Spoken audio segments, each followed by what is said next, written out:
Alors, bonjour tout le monde. J'aimerais juste dire quelque chose qui me tient à cœur. Voilà, peut-être que c'est faux, peut-être que c'est juste. De toute façon, on ne peut pas être d'accord avec tout le monde, hein, puis encore heureux. Alors, pour cette vidéo est pour les croyants.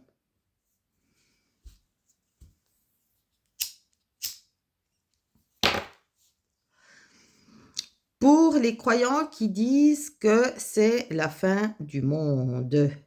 C'est écrit dans l'Apocalypse. Alors,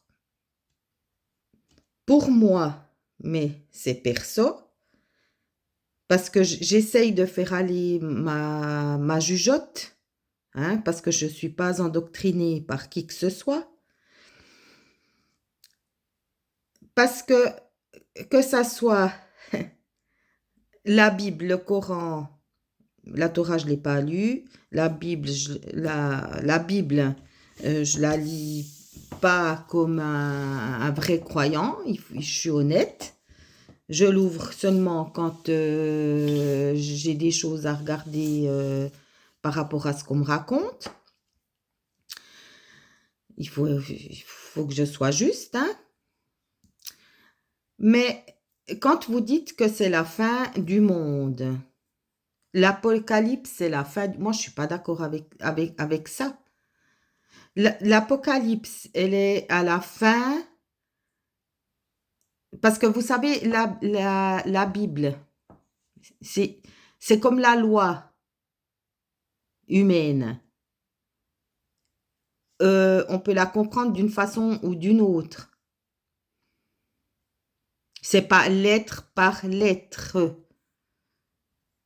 Alors, moi, je me suis dit un jour, parce que à force d'entendre parler de l'Apocalypse, c'est la fin du monde, tout est écrit, patati patata. Je me suis dit, va une fois quand même regarder ce que c'est cet Apocalypse. Alors, je l'ai lu. Et moi, ce que j'ai compris, la folle, l'ignorante, celle qui ne comprend rien du tout, je vous dis quand même ce que j'ai compris, parce que de toute façon, j'ai toujours dit que je suis une incomprise, mais ça ne me dérange pas, hein. Mais moi, je ne comprends pas l'humain non plus, ça va dans les deux sens. Pour moi, l'Apocalypse, elle est à la fin déjà de chaque humain, à la mort, parce qu'à la mort, hein, ils choisissent soit qu'ils sont obtus de dire il n'y a rien, il y a un trou noir après la mort, ou soit ils choisissent le chemin de Dieu et puis ils se repentissent. Dites-moi, qu'est-ce qu'il y a de faux là-dedans? Moi, j'ai vu 3 morts dans mes bras, j'ai vu comment ça se passe. Et pour ceux qui disent qu'on est arrivé à la fin du monde parce qu'il y a des tsunamis, il y a des guerres, il y a ci, il y a ça. Je suis désolée, lisez bien la Bible. Encore une fois, les guerres, ça a toujours existé. Les tsunamis, ça a toujours existé. La misère, ça a toujours existé, etc., etc. Alors, ce n'est pas la fin du monde, c'est la fin d'un temps. Voilà la différence. Parce que moi, quand j'entends parler les gens qui disent c'est l'Apocalypse, on a l'impression qu'il y a tout le monde qui veut mourir demain. Non, c'est la fin d'un temps, d'une humanité. On est dans une nouvelle ère. Alors,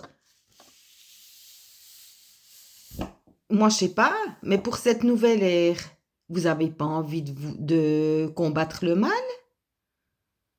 Vous avez envie de vous taire et puis laisser faire? Est-ce que Jésus-Christ, il s'est laissé faire? Il a combattu jusqu'à la fin qu'on le crucifie. Il a donné la parole jusqu'à la fin. Et après, il a encore dit à ses disciples, allez répandre la bonne parole. Si on devait se taire, nous, chrétiens, croyants, vous croyez pas qu'il aurait dit, écoutez, maintenant c'est fini, vous faites plus rien, c'est des corrompus, et puis laissez pisser? Il a pas dit ça. Alors, comme je l'ai déjà dit 150 000 fois, vous voulez parler de la parole de Dieu, il n'y a pas de souci, mais parlez-en juste. Parce que vous aussi, vous faites peur à nos jeunes. Puis après, on s'étonne que les jeunes ne croient plus en rien. Mais moi, je peux vous confirmer que les jeunes, ils sont dans la lumière. Peut-être pas tous, mais justement, ceux qui sont pas tous, il faut essayer il faut essayer pas de leur montrer, mais de donner un bon exemple. Moi, je suis désolée, mais ceux qui disent que on peut rien faire, il faut se taire et tout ça, pour moi, ça c'est de la lâcheté. Et je crois pas que Jésus-Christ, il a été lâche. Mais à revoir l'histoire, peut-être que je me trompe, hein, à 100%. Alors, je vous fais des gros bisous, bon dimanche à tous.